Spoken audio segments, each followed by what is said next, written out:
All right, and we are live with session 6 of our Drowned Gods campaign. And as always, we're going to start with who wants to give the recap in return for a hero point. Oh, I do. Alrighty. And also, as always, remember to reset your hero point pool to 1. Yeah. I think I never left one last All because right. we were trying to save Jason from the sand. Yes. All right. So we finished out the night or morning with the crazy hermit guy in his house. Mhm. And then he told us, we were asking him about the ways up the mountain, and he told us there's 2 ways to go up the mountain. One was along a path, a kind of windy path, and the other one was basically to climb like straight up. But he did say, he did warn us, he's like, yeah, just be careful with the windy path because like some of it's kind of washed out. Yeah, he said there was some loose sand. Yeah. I think he just said there were some loose patches. Yeah, something like that. I was Soft just like patches, imagining, like, loose patches. yeah, something like that. But then we were looking at our climbing abilities and we realized that we probably weren't going to have great luck going straight up the cliff. So we're like, soft patches. That doesn't sound so bad. It'll be fine. Little did we know that Jason was about to die. So we were going, and then Jason's character's name. PPOP. PPOP.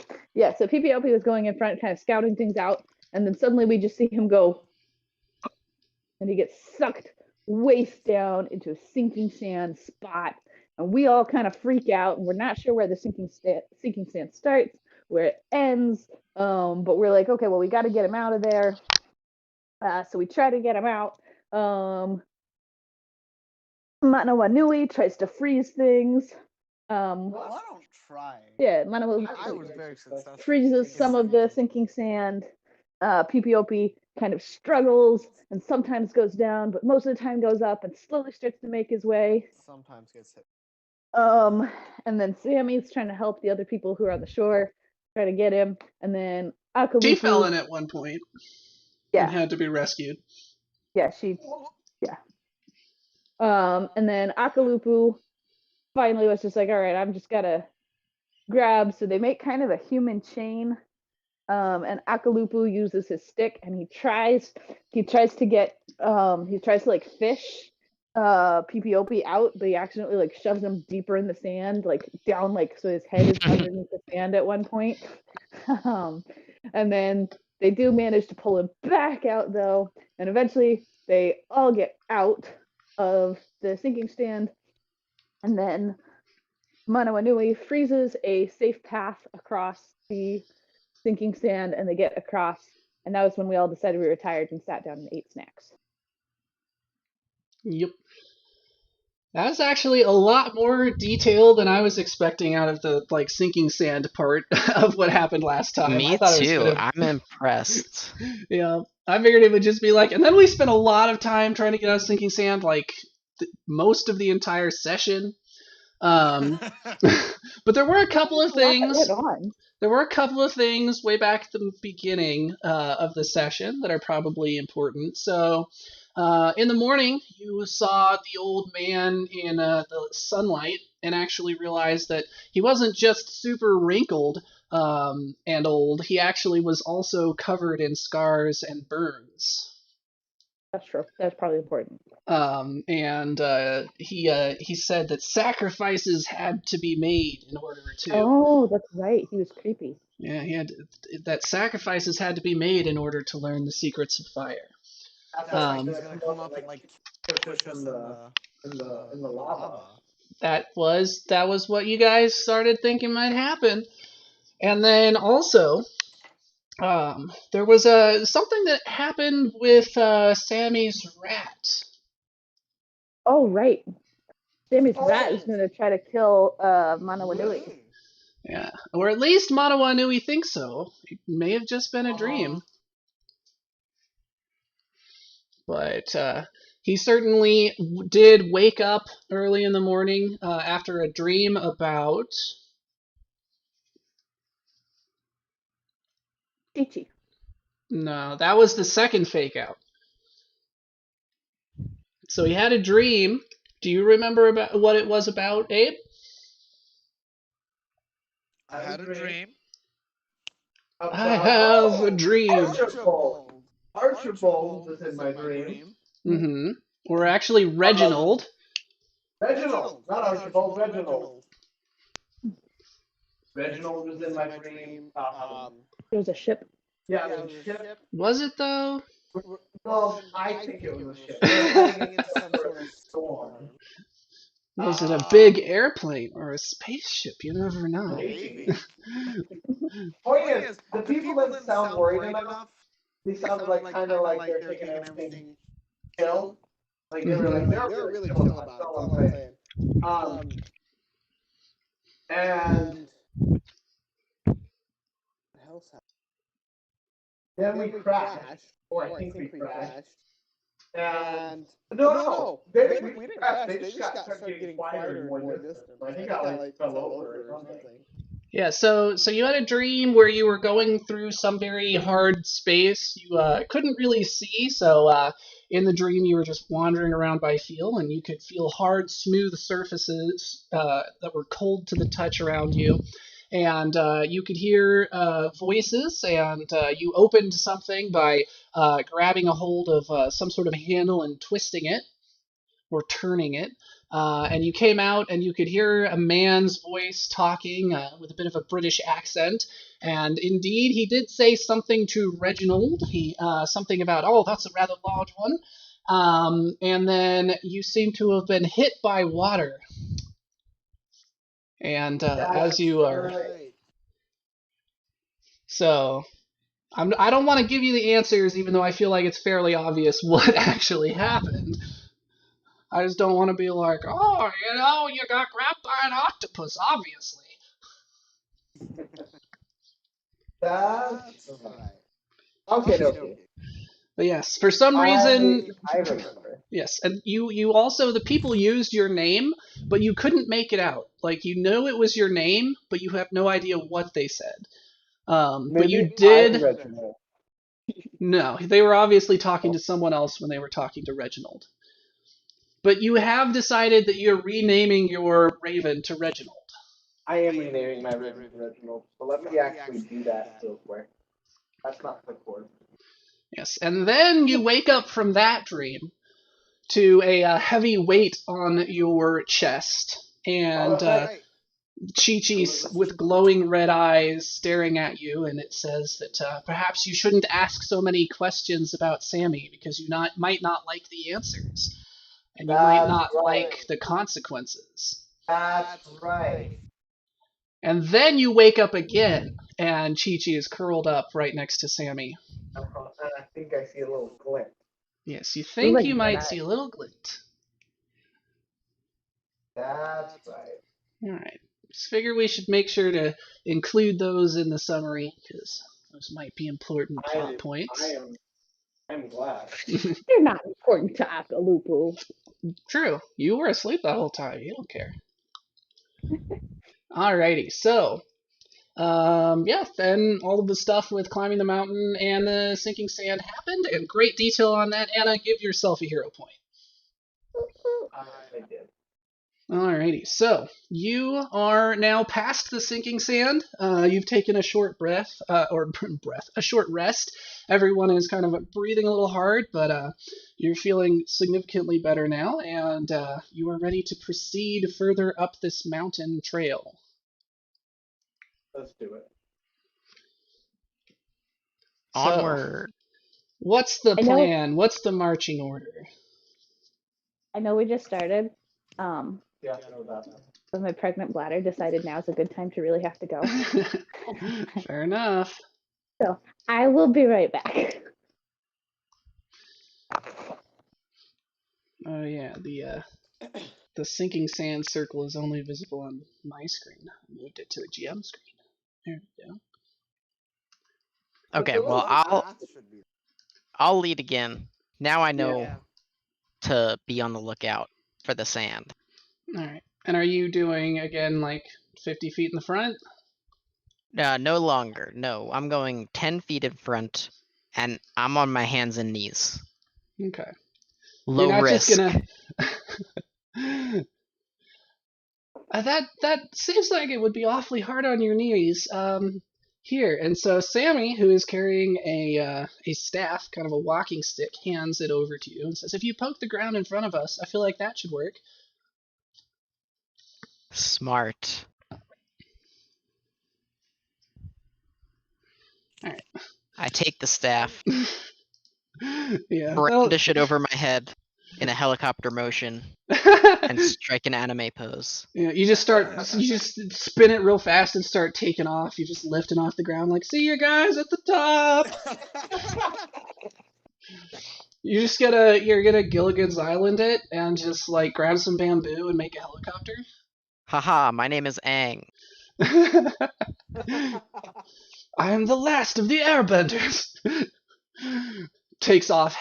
You just take off your hat, and the blue tattoo arrow has just been there the whole time. Hey, I'm back. Alrighty, so you guys head up the mountain. You do find a couple of other soft patches, but are able to circumnavigate them easily enough now that you're aware of them and are checking specifically for them. And in due order, after a couple of hours of hiking uphill and having to take a couple of breaks, largely for Manawa Nui and Sammy, you arrive at the summit of the volcano. When did you guys leave? Did you leave super early? Did you wait a couple hours after sunrise and like have breakfast? You obviously had to do your stretches in the morning. Yeah. Well, is that like a dawn? yeah? So is that like your is that your sunrise activity? You do your stretches while the sun comes over the horizon. Yeah. I like it. Called a sun salutation. Thank you. Exactly. All right, so you guys, it's probably a little bit before midday at this point then. And the sun is beaming from overhead, thankfully providing enough warmth that you don't feel particularly cold. And as you approach the crater, you can feel the very ground underneath you beginning to warm as well. And by the time you reach the lip of the crater, it's actually quite uncomfortably hot, as you can feel the heat of the lava radiating across you. And you can see a sight you've never seen before. The whole of the island stretched out below you, with its various climates and the verdant forests on the windward side of the island, and the slightly more arid climes on the leeward side. You can see small herds of the roving semi-tamed sheep going about their business, and way off near the beach, you can even see your tribe's village, small grass huts squatting in a clearing. And the bright blue dome of the sky seems to just stretch on infinitely around you, and the ocean in all directions. You can see much farther than you ever have before, and it seems as if it's completely endless, stretching out past you. The unpleasant sting of sulfur assaults your noses as you reach the crater as well, and your eyes begin to water slightly, but you know that you have finally reached the end of this journey, or at least the hardest part of it, and are ready to embark into adulthood. And as you are looking around you, agape at the beauty of this sight, you hear a voice off to your left. "Ah, y'all finally made it up, eh?" And there, the scarred and pitted hermit is walking along the lip of the crater with his cane, slowly half limping in your direction. "I've been sitting here so long I thought my legs was gonna fall off." How'd you get up here, old man? I took the easy way. And he points back, and there's now an obvious, gentle, inclined ramp that just nicely meanders up the mountain. Why did you tell us about that path when we asked you how to get to the top? Well, it wouldn't be much of a ride of adulthood if I just gave you the easy way, now would it? Y'all have to earn this for yourselves, and so I always send all the new people up the hard way. And this is a secret that you must swear to take to your graves. You can't tell anyone in the village about this easy path either.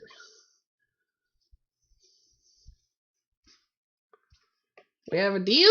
You're just staring at me an awful lot.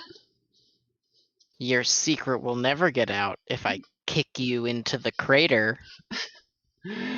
Well, you might as well, young man. I'm pretty old. I've had a bit of time at this point, so I figure one of these days, if someone else doesn't tip me in, I'll just have to jump myself. But so far, I done outlived everybody. Oh, why you gotta take the fun out of it? Fine. Won't tell anyone your secrets. I appreciate it. Y'all are a good bunch of kids. Now, are you ready for the final ceremony? I suppose so. Very well. So he turns to the crater. Oh, mother volcano, ye hast created us all. We present before you today these fine... I don't know, I'm trying to think of the right term for it. I guess just these fine folks who are here to prove their worthiness to become adults of the tribe and to carry on our proud traditions. We ask that you accept these offerings. And so he points at you. All right, who wants to go first? Galupa will go first. All right, and so he gestures to a chunk of rock that is kind of diving board style, poking out over the crater. Nice. I'm just gonna grab my giant 2,500-pound cradle. Your rattle. Yeah, my rattle. Mr. Bonk Bonk or whatever we called it. Yeah. And step out on the end. I whisper a few words to Mr. Bonk Bonk, and then I go ahead and I drop it overboard. All right. So it goes careening down. Now that you are leaning precipitously over the edge of the crater, you can see straight down into the roiling lava below, and you see the Mr. Bonk Bonk go tipping and careening over the edge and splashes into the lava with an audible hiss as it slowly sinks. And you suddenly feel as though you have gained the blessings of your ancestors. You feel stronger and faster and smarter, and you are now level 2. Woo, woo, woo, woo, woo! Bono maybe forgot what he brought. Must not have been important then. let me check my notes to see if I wrote it down. I want to say it was a coconut, but I don't remember. Wasn't it Wilson? Oh yeah, it was your coconut that you put a face on and named. That's right. All right. I'll go next. All right. So you're. Walk trepidatiously out to the edge of the platform. Hold Wilson up and look him in the eye. Give him a good nod.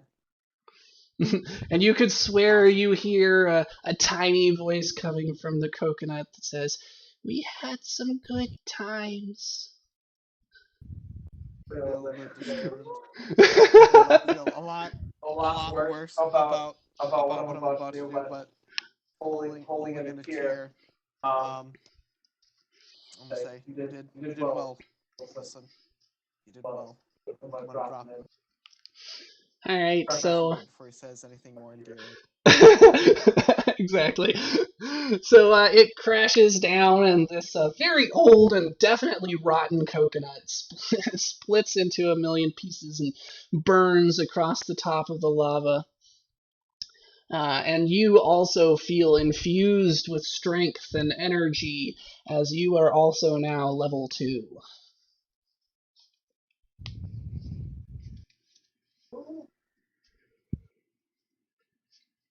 So I guess it's my turn. Yeah, unless you want to have Sammy go before you. I'm ready. All right. That's what are you? Sorry. I should make everyone make an athletics check while they're on the little pedestal or risk falling into the volcano. And Then one of us is gonna die, like, right. which is probably me because my rolls suck. That'd be a bad end to this quest. Yup. All right. So PPOP, you said you were gonna throw in your necklace. Yes. So I step up on the pedestal. But are you going to? I'm holding my necklace in my hands. Did you take it off? Lightning. It's still around my neck. I'm holding it. Okay. I'm rubbing it. I'm thinking to myself, and I'm staring down into the lava. And I'm whispering, so no one can hear it but me. And the game master. But you guys are going to hear me, obviously. But I'm saying, when I started this journey, I was naive. I said that I would laugh in the face of our rituals and our traditions. But over the course of this quest, I have learned that I'm connected to the gods in ways that I cannot even fathom. And through the power of friendship, I can journey to discover these crazy things about myself and connect to the old ways and the new. So I take one of the daggers, I rip it off of my skin. With a chunk of your skin also still attached. And I use it to chop off all of my hair raggedly. And I toss my whole head of hair into the volcano. And I say, with this, I pledge to rebuild my identity around my religion and my culture and move into the future for future generations to learn from me. Nice. And you sit slowly, your hair slowly goes and floats down, and you see it light and fizzle and burn as it touches the lava. And smelly. Well, luckily / unluckily, all you can really smell is just the sulfur. The smell of burning hair is just like such a minor note in it that you don't even notice. All of my nostril hairs are already twinged. Exactly. And yes, you also feel an energy building up inside of you. And you feel this implicit approval of your ancestors, as though your grandfather, who had passed away already, was smiling down upon you from the afterlife, and you are now a level 0 character. No, I'm just kidding. You are and lightning strikes and you fall into the volcano. Exactly. It hits the back of the rock you're standing on, and it just cracks in half. You slide into the volcano and die. Your gods are unforgiving. But yeah. So yeah, that you also feel this energy, and you are now a level 2 character. And Sammy also, after you come back, heads up to the edge of the volcano, and very timidly, as she reaches near the edge, you can see her knees wobbling and nearly buckling uncontrollably, and she tries to walk out over the precipice, but she can't seem to get her knees under control, and you can see her turning around, and the frightened expression on her eyes, just all white and terrified, but she slowly drags herself back around, and still unable to get her legs under control, she drops to her knees and crawls out over the edge of the volcano. And once she reaches the edge, you can see just big wet tears splashing from her eyes onto the ground below her, and you hear her muttering something under her breath. It seems to be a prayer. So would anyone like to do a is there a listen roll in this edition? Is that a skill? I forget if they've changed that, because that was a skill in first edition, I think. What was it? Listen? I don't see it as a skill. Yeah, that might be an action now. I mean, I'll Let's see. do it. Because it's probably like just a perception check with some specific DC. Let's see.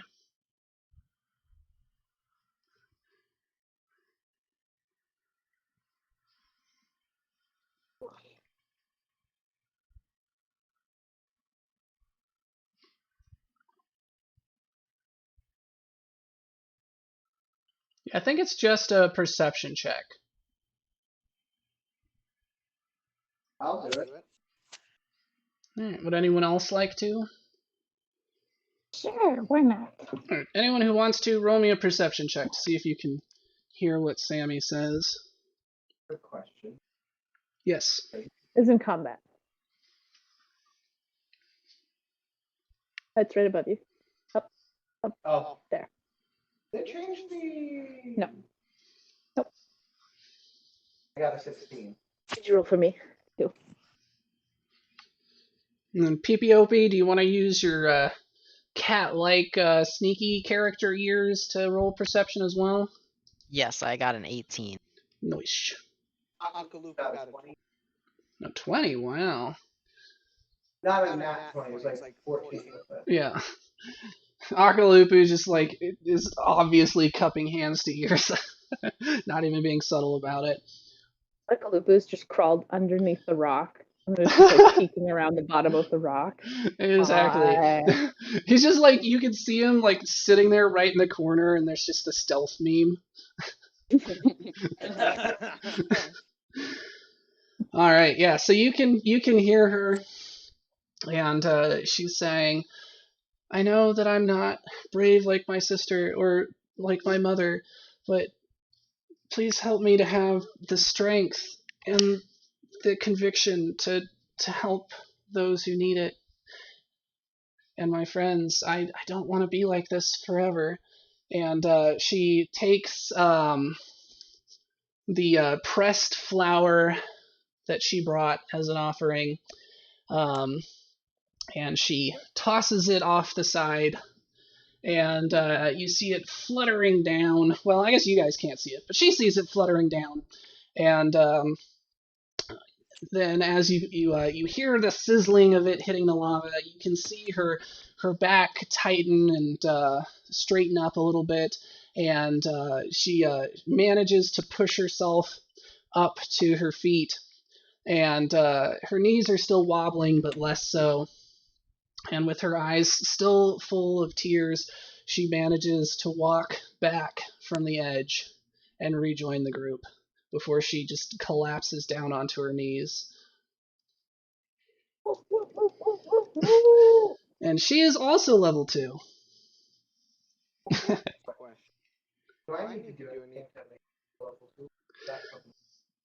Yes, we'll need to do that eventually. Do people want to level up now, or do we want to wait until between sessions? Yeah, that's what I was saying. I just didn't know if there's something I had to do. Alright. So yeah, now that you have all gone, the old man who's been watching this silently says, "You came up here as children, and you leave as full-fledged members of the tribe.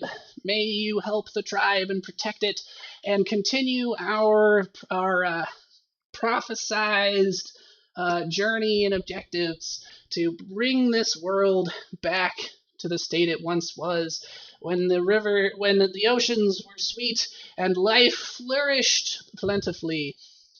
Yeah, so you guys are now level 2 and are considered full-fledged adults. We can sail on ships now. We can sail on ships now. Yes, so you can. Unfortunately, you know that the tribe, they had a few ships left, but those few were taken by various members, and none of them have returned. And there are currently no ships on the island, and no one who knows how to make any. Unfortunately. No. I mean, you can ask him. Hey, old man. Yeah. Venerated elder. Venerated elder. Hey, old man. Hey, I answer to whatever. I ain't picky at this point in my life. I'm used to all kinds of names. Better than... Yeah, I don't care what you call me as long as you don't call me late for dinner. Would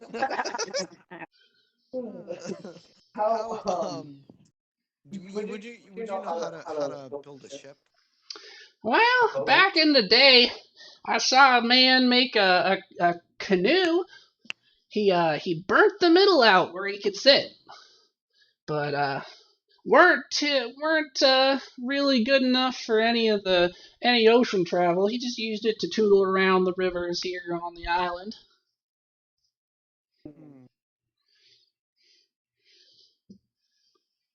Well, thank you. Of course. Well, I'll be heading back to my hut now. If you want to take the easy way down, you're welcome to join me.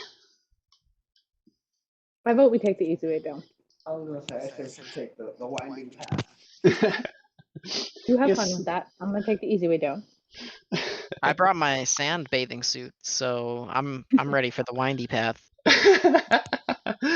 Yeah, you're like, I really want to swim in quicksand again. That was so much fun last time. Let's spend the next hour of the game getting out of quicksand a second time. I think that's a good idea. All right, so you're all,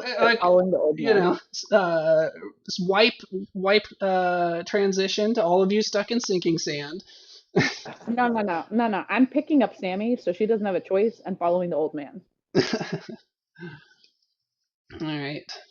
I would assume everyone is actually going to join him. Yes, we are. All right. So he continues to prattle on about various things, and he seems to have an uncanny ability to identify every single bird noise that you hear on the trip down. And yeah. Yes. So you begin. I almost forgot an important thing. So rewind. All right. So yes. So now that that's happened, and he offers for you to go, you start going when somehow simultaneously all of your eyes are drawn to a small glinting object near the rim of the volcano. What is it? A small glinting object. You can't tell from here. Accio, small glinting object. Can I walk up and look at it? All right. So as you walk up, you see that it is a small white crystalline object. I'm gonna tentatively try and pick it up, but if it feels really hot, I'm not gonna grab it. All right. Like there's like a lot of heat radiating around it. Yeah, surprisingly, you touch it, and the opposite is true. It actually feels cool to the touch, despite sitting on warm ground. It is cooler than the ground it is sitting on, and it feels very smooth. You can see that it is prismatic in shape. Not that you know what that means, but that's the shape it is. I don't know how else to describe it to you. Just the word popped into my mind. I'm like, I don't know what this means, but okay. Exactly. With a pointed end on one side. And as you turn around to show it to the group, you actually feel it just ever so gently tugging back in the other direction. I'm gonna. Can I know the actual direction it's pulling, or is it like more general? So it is trying to turn so that the pointed tip is pointed back toward the volcano. So what if I point it towards the volcano, but like I still am walking the other way? Is it still trying to spell? Is it like the needle of a compass? I guess is what I'm asking. Yes, so it is only trying to turn. It's not pulling laterally. It's only trying to twist to continue pointing in that same direction. And if you lay it flat on your palm, and it's not twisting hard, so it's easy to keep it pointed the other way. But if you lay it on your palm and let go, it does gently slide back around to point back at the center of the volcano. So I don't mean to keep asking about questions about this. But is it pointing at the volcano, or is it just happen to be pointing in the way? Like I'm walking around. Okay, and so like I'm kind of trying to see if it's like keeps pointing at the volcano or like past the volcano. If that makes sense. All right, so the old man isn't interested in any of this, so he's gonna start walking. Is it just Akalupu who's experimenting with this stone, or is everyone else kind of ignoring it? Or not Akalupu, Manawanui. Manawanui. I mean, I'm curious. Akalupu's curious. Yeah, I'm going to check it out. All right, so all of you are around it. So you should, if you're gonna do something like this, you should say something about it to the group. No, I'm just gonna be really awkward. He's just gonna silently just be like, "Huh, Everyone's just like, "What? This is weird." Like, What? around in circles. I like that's what I'm gonna do. Unless somebody asks me something like that. Be walking around like oblivious. So everyone's I just. think Akalupu is gonna ask how he's making it turn. I'm not. It's just turning of its own volition. That's so weird. It's a good thing nobody here is like anti-witchcraft. Yes, especially since one of you is a literal witch. Yeah. Right. Sammy is a witch. No, you're a sorcerer. Oh, she's not. I thought. Oh, okay. Yeah, see, remember when you were talking about your powers, and she was talking about how you had always had yours, but she didn't have nothing, she wasn't doing anything magical until Chi-Chi showed up? That's I was actually hinting at the fact that she is a different class. Well, you know, some of us aren't really hip up on our witch lore.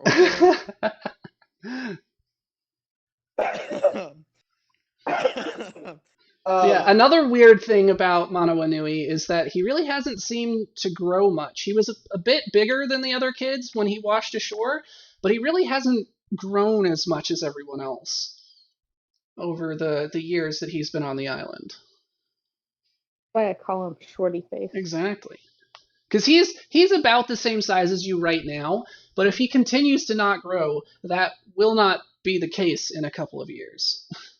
Well, is he the same size as me, or is he the same size as most other people? Yes, you are. Akalupu is an abnormality. Akalupu is like almost big enough to pass for one of the like 20-year-olds in the village. Yeah, the only thing that really makes it so that he can't is the lack of body hair.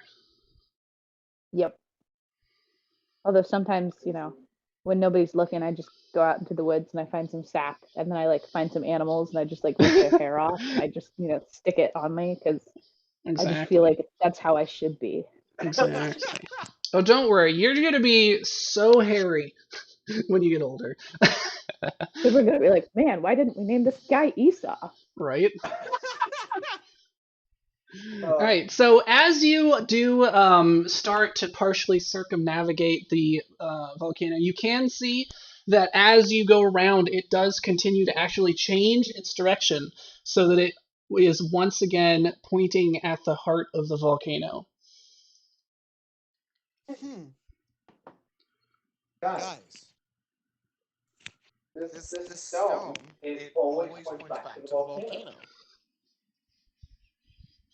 Maybe that might be a convenient item if you were, I don't know, later in a boat in the middle of the ocean and you got kind of lost. We're trying to find our way back here. In my head, but I haven't really thought them out that much. So I'm just gonna I'm tucking away somewhere. So Sammy says that is That is very strange. I feel like I've heard something about this. Maybe when we get back to the village, we can ask my mom. Yeah. Which you will remember is Pele and also Loki's wife. Yeah, let's just not ask Loki. Yeah, I was gonna say, in the back of my mind, I kind of want to keep this secret, but like, I don't want to really insult Sammy by saying we shouldn't tell anybody. So Tell her mom. I just think we need to like avoid her dad. But then again, Akalupu just thinks that in general. Yeah. just to Oh avoid yeah, you. and PPOP especially, I think, has a score to settle at this point.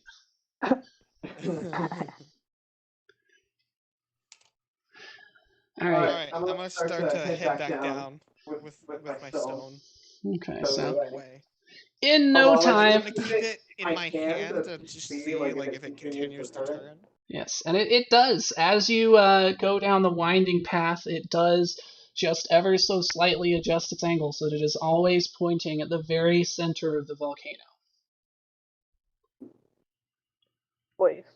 Is it nighttime, by the way, or is it like what time? Like what? No. So, like I said, you guys got to the top a little bit before noon, and the ceremony probably didn't take too terribly long. So let's say it's about midday at this point.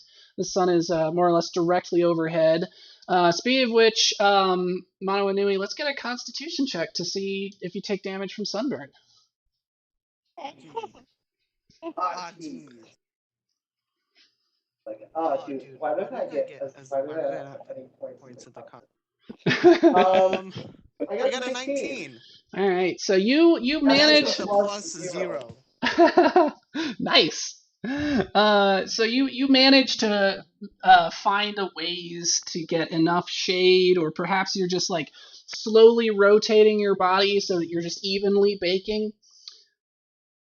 But you manage not to get too hurt by sunburn, though you are quite uncomfortable by the time you reach the hermit's hut. On the way back, can I hold the stone up to like the sun and see if anything happens? Yeah, so you do that, and everyone, anyone who's looking, so I guess in this case I'll say Sammy because she's my character and I can have her do it, does audibly gasp and says, "Wow, that's beautiful." And all you see is just like light shining in your eyeballs. You don't know what she's talking about. What do you mean? There's like a rainbow on your face. Yeah. Okay. No, really. How much fumes are up there? No, really. Here, and so she holds her hand to where it's now hitting her hand, and you can see the rainbow playing across it. Oh my goodness. Ooh, pretty. Huh. Akalupu reaches for the stone, just like slowly, just like can't help it. I'm just gonna like shine it so the light goes into his eye. Shame.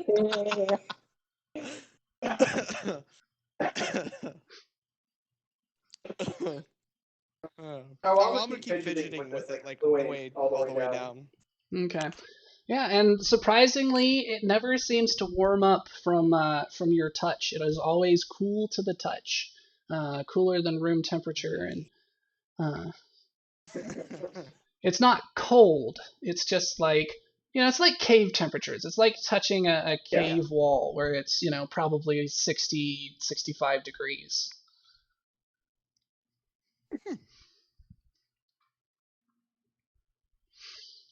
All right. Well, youngsters, should be a nice, easy trek for you back. So if you wanted to stay here and rest up, you're welcome to. Otherwise, I would imagine you would be able to get home easily enough if you want to leave now.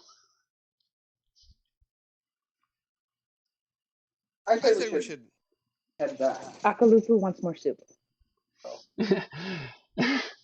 Well, I'd be happy to make you some, though it will take a few hours for me to get everything together to do it. Akalupu can wait. Akalupu wants more soup. That's a good boy. So he actually sends you off on the errands. He sends you in a direction, Akalupu off in a direction to go get a goat that he from a herd he says should be grazing off in one direction, and Pipiopi he describes a few plants in detail. And says that you should go and dig up the roots and bring them back. And Manawanui, he asks you to. Actually, he wants you to stick around and help him with the fire. Ooh. You're gonna get burned, boy. Alright, so does everyone go off on their various tasks? Yep, I'm very excited to go find this goat. I did ask before he left whether or not he wants it alive or dead. Yeah, just go ahead and smack it over the head and bring it back and we'll cut it up. Cool. Would breaking its neck work too? Sure, whatever floats your boat, youngin'. Alright, Akalupu's gonna go off and find this goat. Alright, so let's get a perception check for Pipiopi. Pipiopi. Perception. Roll. Oof, 10. Alright, so you have quite a bit of difficulty, so it takes you a while, but you do eventually manage to find some of the tubers that he described, and you dig them up and bring them back. Let's get a would make the most sense. Just do a strength check for Akalupu.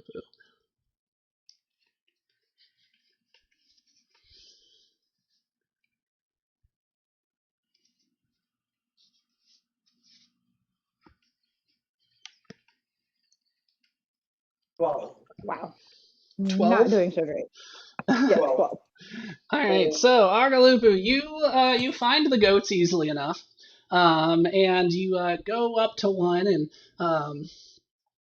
try to grab it by the neck and just break it.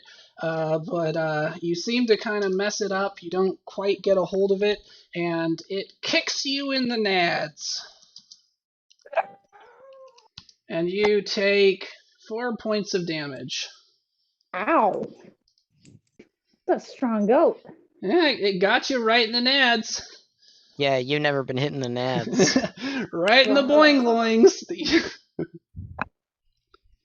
I didn't think that would be like permanent damage. I mean, unless it like broke something, in which case, man, I'm gonna be concerned. I mean, it's not permanent. You can repair that. You just need like a night's rest. But no, it got you good. You've got some swelling and bruising going on now. Yeah. Ow. Alright, so PPOP. You see the guy grabs 2 rocks. One you do recognize as a hard volcanic rock, so flint, of course, but you don't necessarily know it by that name. Or maybe you do, I don't know. Whatever y'all name flint. You will know what that is, though. And another hard rock that seems to be kind of smooth and metallic. It's not actually metal, though, so you don't know what metals are, but it is not like actually flint and steel. It is 2 different rocks. And he says, all right, well, you ready to learn how to make fire? I'm ready. I'm ready. My ears perk up. Aren't you collecting roots? Maybe you're back by now. He'll wait until you get back. Okay. Since it sounds like people would like to be in I on thought this. I was back. Yeah, that's fine. You can be back. So it's been some time, and he's had Manawanui out, collecting sticks and dry grass, and he says, you want to make sure it's nice and dry, otherwise it makes a whole lot of smoke, and it's a lot harder to get it started. So Manawanui is out gathering sticks and all that, and you bring it back, and the old man seems to have gathered little bits of lichen and other dry mosses and whatnot, and has made a little cradle with them. And so everybody has returned by this point. Akalupu with his pride visibly stained, but a dead goat in tow. And Sammy is out there, doing the butchering. So she's skinning and gutting it and all that kind of fun stuff. She seems to be quite used to the work, with her arms up inside of it to the elbow without any protest. And so you guys gather around. The old man says, "All right, now it is time. I will teach you the secrets of how to create fire for yourself." Now, he grabs those 2 rocks. The secret to fire is that it starts out small, and then it wants to grow large, much like you have done today. And he takes this little nest of fibers, and he takes the rocks and smacks them together, and you can see sparks go off of them, and he does so a few times until there's a slight smolder in his little nest, and he grabs it and blows on it. But fire must be nurtured and nourished. It needs air. It needs to breathe. And he blows on it, and you see the smoke begin to come a little thicker, and he does so for a few minutes, and then you see he pulls it away, and you actually see just a little bit of flame for real. And he puts that under, and he says, and creates a little teepee of smaller sticks, and it begins to spread and burn larger. And so he says, it must start out small, and it must take in small nourishment. But as it grows in size, it is able to take on greater challenges, he says, as he puts on larger and thicker sticks. And eventually it will become as big as you wish, a raging inferno even. Though, of course, we probably don't want one of those indoors. And he laughs at that as though it were a hilarious joke. And so he's created a little fire under the soup bowl, and Sammy is bringing in some chunks of meat that she has half cut, half torn apart with one of Pipiopi's sharp sticks. Or actually, she probably has like a flint scraper. It's not like properly sharp, but it's like good enough. So she's got like a flint rock with a bit of a jagged edge on one side that she's using to do it.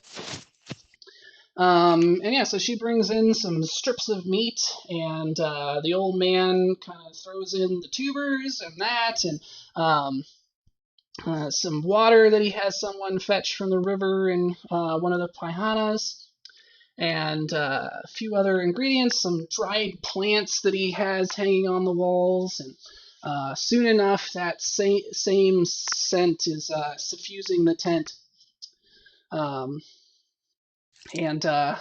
As your mouths water and your stomachs begin to grumble, the food is now ready.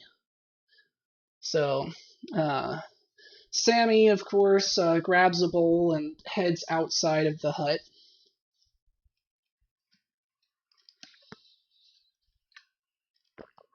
Alrighty. Do I know where to get these rocks from? The Flint? Yeah, you would know where to find flint. Okay. Like any of the more volcanic areas where it's settled into the hard volcanic glass. Unless I'm crazy, that is what flint is. Not crazy. I'm probably misremembering what flint is.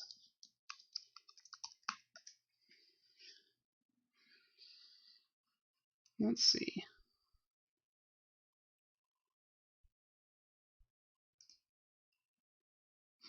Okay, that's not helpful. How does flint form?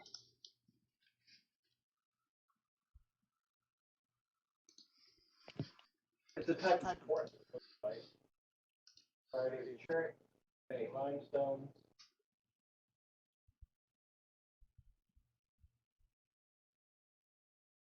Yeah, because I'm thinking of obsidian, aren't I? I believe so. Yes, flint is sedimentary. Okay. It is a form of the mineral quartz, categorized as the variety of chert that occurs in chalk or limestone. Okay, yeah, I'm definitely thinking of obsidian. So scratch all that. I'm dumb. You have seen flints before. You find them sometimes on the beach. And he says you can sometimes find these on the seabed in kind of the rocky deposits, and you'll even occasionally find them in rivers where the river is cut through the ground. So if you're looking for them, that's where I'd suggest doing it. And this other rock, you just need something nice and hard that'll spark. So what I suggest is just take your flint and just start smacking rocks with it. Eventually you should find one that sparks nicely. And that is actually how you find like a flint and something else pair if you don't have steel. Just smack enough rocks, you'll find one that sparks eventually. Hopefully. Something happened. Yep. But yeah, I keep trying to teach youngsters these secrets of fire, and just nobody seems to be interested. So, I really think the village could benefit from something like this. Y'all should remember it and make sure to teach it to your children. If Akalupu can make soup, Akalupu will. Yes. Because I'm not going to be around forever. I've been around darn near forever at this point. But, like I said, one of these days, someone's going to get annoyed enough to tip me into the volcano. I almost happened today, even. Oh, that's so weird. If you could use it to make a canoe, and you could use it to make soup, think what else you could use it for. Oh, yes, fire is indeed a gift from the gods, as I've said many times. And I hope that you will take this gift and use it. Thank you. So you devour your soup, and are you guys going to spend the night, or are you going to head out? I think we should spend another night. What do you guys think? I mean, Akalupu's got his soup. He's happy with whatever now. I mean, it's getting dark. Better to head out with the... Well... Yeah, it is. It's not getting dark yet, but it is definitely getting a little bit later, so... So you guys just kind of chill for the rest of the evening, and then, dishes and all that kind of stuff, and then go to bed, or is anyone doing anything in particular? I'm going to be trying to, mimic making sparks. With what you're doing. Trying to get some practice in. Alright, that sounds good. Why don't you give me a survival roll? Anyone who wants to practice making sparks, give me a survival roll. Hold on. I actually got plus 4. Starts the Oh, breathing and goodness. now. I'm having... I got I'm a having... nat 1. Plus 4 is 5. Oh, nice. Okay, so, Manawanui, you managed to, just, smack it wrong with your finger in the way. Yeah. And you take a point of damage. Okay. As I you thought just... it was going to light the house on fire. No, you managed to cut your entire finger off, and you're now known as, 9 fingers for the rest of your life. No, that wasn't me. Hold on. That was Akalupu. Alright, Agalupu, were you No, Akalupu was not trying to start fire. Hold on. I was on the wrong... But you need to know how to start fire if you're going to make soup. But I'll let you roll for yourself if you would like to do that. I got a 10, which is not unpleasant, but... Okay. So you don't have much luck. Your angle is all wrong. You're just smacking them directly into each other instead of a shearing motion. And the old guy kind of does correct you, and you're able to get a few little sparks. What about Akalupu? Would you like to try and actually roll for yourself?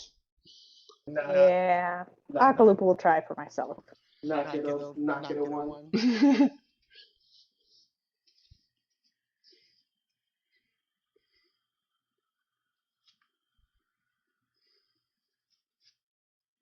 You got a 19. I got a 19. All right, so Akalupu is quite successful. In fact, you are even able to make a little nest like he showed and get it to smolder. Not you blow too hard and don't quite manage to make fire. You blow it out, but you do get a smolder. The boys. What about PPOP? Would you like to try? Is the fire from the soup still going? Yes. I'm fixating on the existing fire and I'm just putting things in it. Okay. So I start by reaching my hand in it. About that? All right. Yeah, and as you get close, like you feel heat, and then the closer you get, the more uncomfortable it gets. And you're welcome to get as much. Like, are you burning yourself or just like testing the edges? I go until I can't hold it anymore. Like not enough to burn myself, but enough Yeah. that like it hurts. Yeah. And then I try putting my dagger in there, and Yeah. then the tip catches fire, and I let go and I throw it in the fire. Okay, and you try something a little interesting with your next dagger. You take it, you put it in, and you just char it, and you don't quite let it catch on fire. And you take it out and kind of like blow on it for a minute until it cools down, and then you touch the tip, and interestingly, it's actually harder now. Because that is actually a technique for if you're making something like that, you would char it a little bit to harden the wood.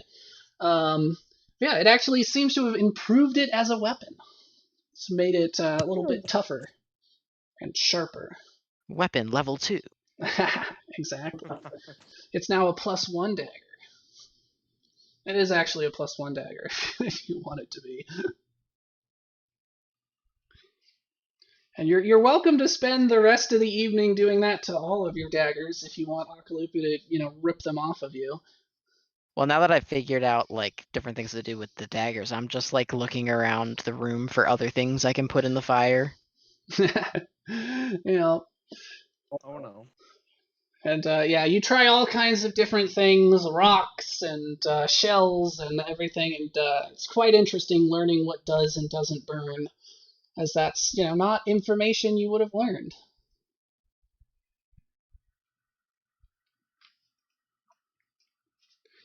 Right. And then Sammy, of course, thanks to the Kapu, is just outside and can't do anything. So so the evening goes on. It's quite nice. Eating, she can come in, right? Yeah, like, once everyone is done eating. Fire. So when it's like time to wash dishes and stuff, she comes in.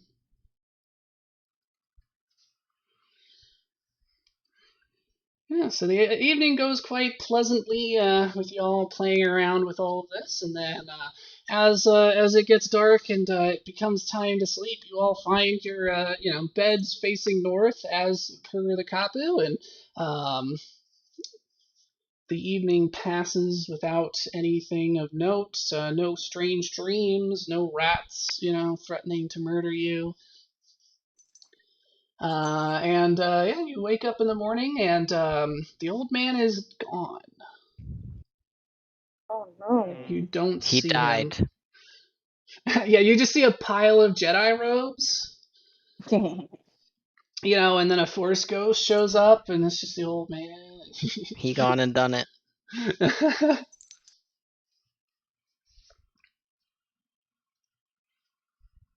All right, guys. Get on the road. Wonder where he went. You want to do a survival roll and try to track him? Yeah, let's see if we can find him first before we head home. Yeah. I'm down. I'm gonna check my... Well, who has the highest survival? I would assume PPOP. I have a 5. And I rolled a 10. Alright, so a 15. So you're able to track him. No, I rolled a 5, so the total was a 10. Oh, I Sorry. see. Got it. All right. So you are able to find signs that he left. He didn't just like disappear. He did leave some tracks heading away, but they quickly fade on some rock where you're just not able to follow them any further. Well, clearly he didn't want to talk to us this morning, so let's, I guess, go home. Can I Can I try or nah? Yes. Anyone else who wants to try can give it a shot. Alright. I got a 21. Well, I got a 16 plus 5. All right. So the two of you work together, and you're able to pick up his trail again after the rocks. You find another space, and you find him a small ways down the mountain, and he is sitting in a pool of water that is steaming, and he is definitely naked. Honestly, he was probably naked most of the time, since y'all don't wear much clothing at this point in your technological progress. But yeah, he's just naked, chilling in a hot pool. Seems to be some sort of a natural hot spring. I'm gonna note the location in my mental map. Maybe wait a few years for when the old man's dead. Exactly. Once you don't have to look at all that to go in. Yes, and he's just leaned back with his eyes closed, relaxing, and he's not dead. You see him breathing. If anyone was like, "Oh no, he's dead," I think we should just leave him alone and just be on our way. All right, so you guys. I don't necessarily want to see him get up. Yeah, I don't blame you. All right, so you guys head back down the mountain, getting past the crater, and the rock lobsters seem to have finished their, or at least they are not currently mating like they were when you were there before. So they're not as congregated in the pools. They seem to have spread out a little bit, but with a bit of caution, you're able to get past them. And then you go through the forest, and now with the mist gone, it seems so much less mysterious. It seems quite ordinary. It's hard to even believe that you had such a strange adventure there. And yeah, so you make your way all the way down to the volcano, and it's getting to be later in the day by the time you return to the village. With the sun, probably you have another hour or so of daylight left. And yeah, one of the lookouts spots you and shouts a greeting and says, Pipiopi, Akalupu, Sammy, Manawanui, you've returned! Indeed. And so he pulls out a conch shell and he blasts out a signal that you know is signifying the return of a group. Usually it's used to signal the return of a group of hunters or warriors, though you haven't had need for much in the way of warriors, aside from the occasional sand shark raid. And yeah, this is a greeting used only for full-fledged members of the tribe, adults, those with full rights and privileges. And you can feel the pride burning through your chests as you hear this sound. And the whole tribe soon begins to come around and congratulate you, and there are many slaps on the back and congratulations, and any of your surviving relatives, of course, because you have a few, cousins and siblings that are still alive, even though, for the most part, your parents have disappeared at sea, or you just never knew who they were, like Manawanui. And Akalupu, you can see the crowd shifting as a figure hidden by them approaches, and your brother, whose name I have written down, Pa'alaka,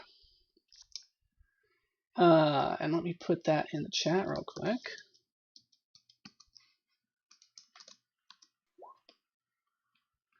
Yeah, Pa'alaka comes up, and you see his enormous grin, and in his typical gregarious fashion, he completely ignores the size difference between you as he just jumps up and gives you a huge hug around your waist and says, "Ah, little brother."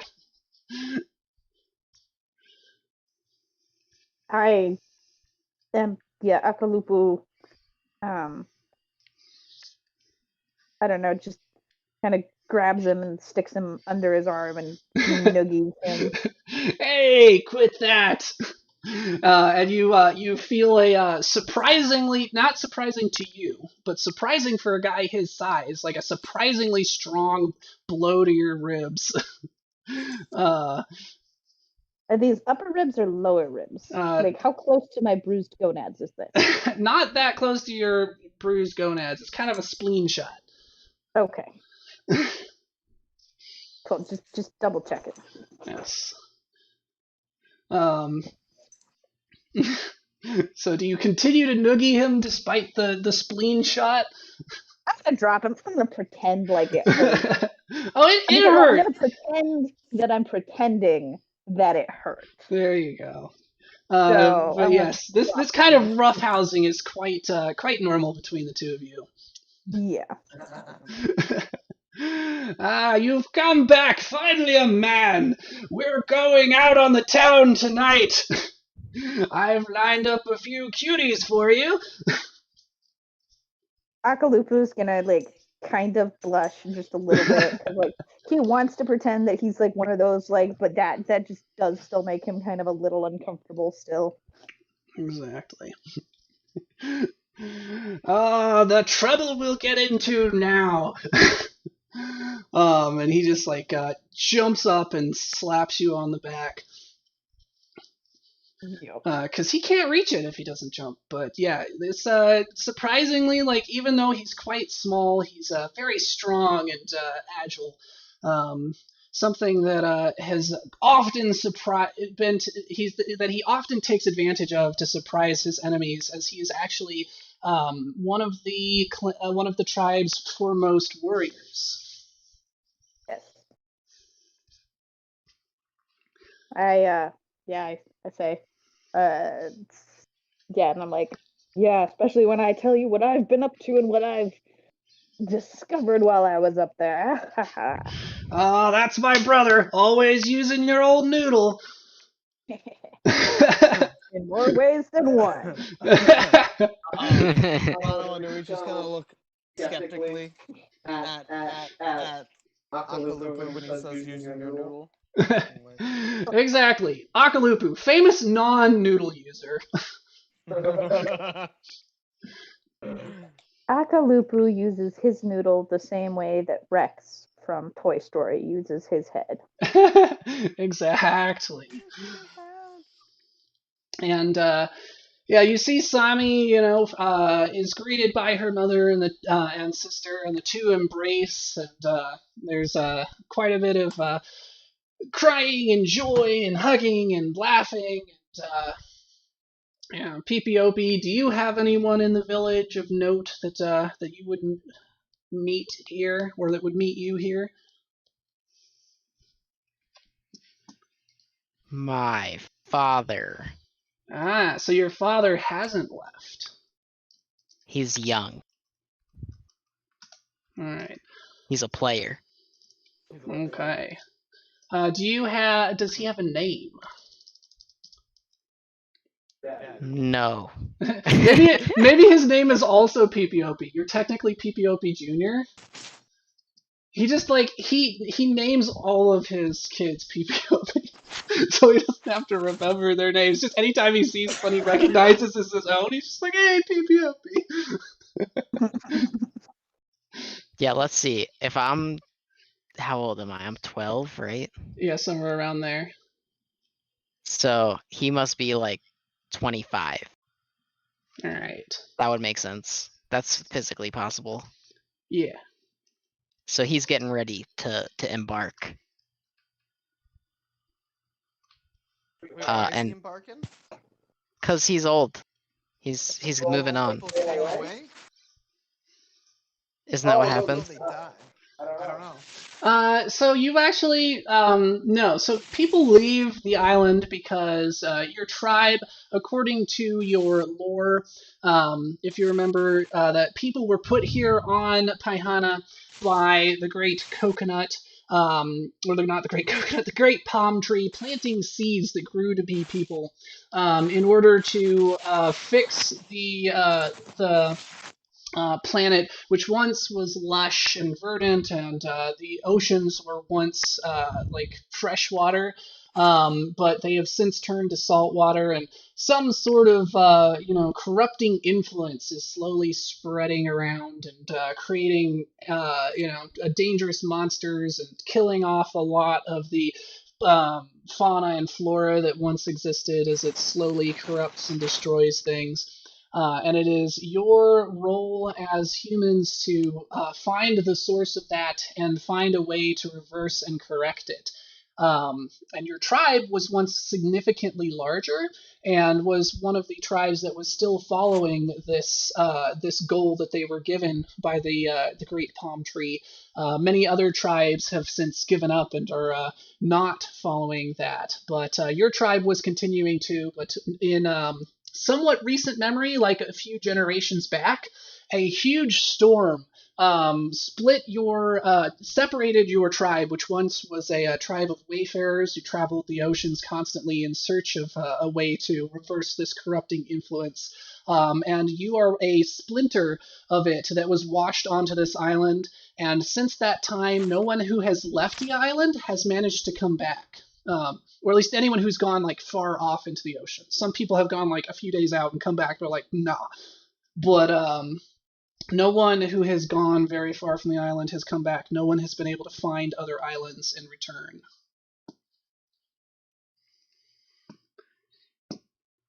So a few of your tribe members will still try to continue this tradition and find a way to go and continue your exploring ways. Exactly. I knew all that.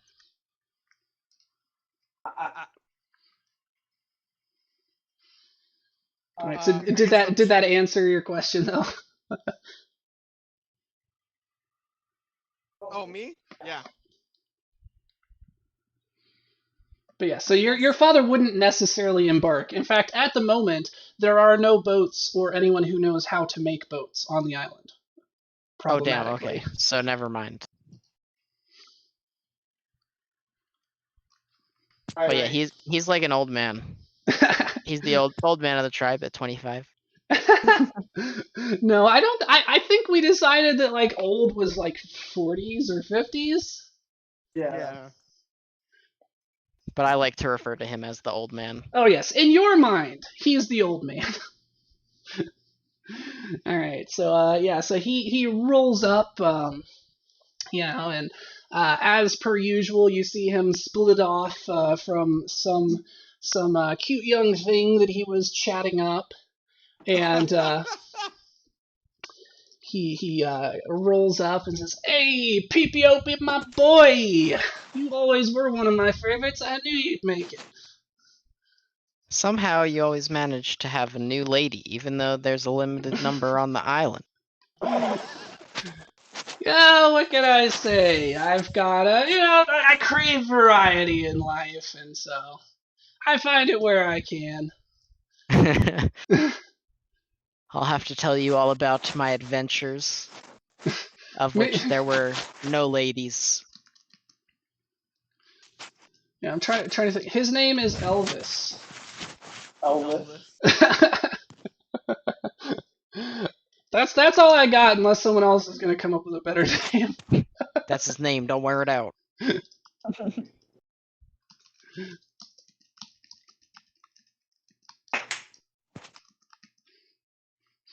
Yeah, so he definitely claps you on the back, and it's a little awkward, he's not great with kids, really. And unless you would kind of encourage it, he does fairly quickly kind of just split off. He's not super interested in spending a lot of time with you. Yeah, I'm like, want to get back to my friends. Exactly. And then of course, Manawanui, as per usual, you are the sad loner.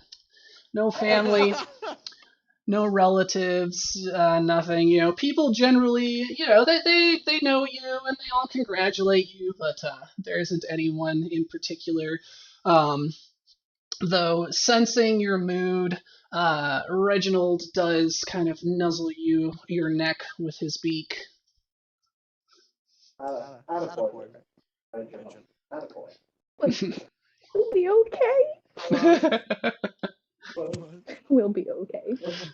I'm gonna kind of like meander off away from people towards the ocean where I kind of feel more at ease. Yeah. And you just stare longingly off over the waves. And you do feel as though, you know, you're pretty sure you imagine it, or perhaps it's a conch shell being blown off by someone on another part of the island, but you do feel as though you hear some sort of loud, blaring horn, more just in your mind than anything else, and it feels familiar. I'm gonna sit like stare off into the ocean. Alrighty, so we're at an hour and 20 minutes. Do we?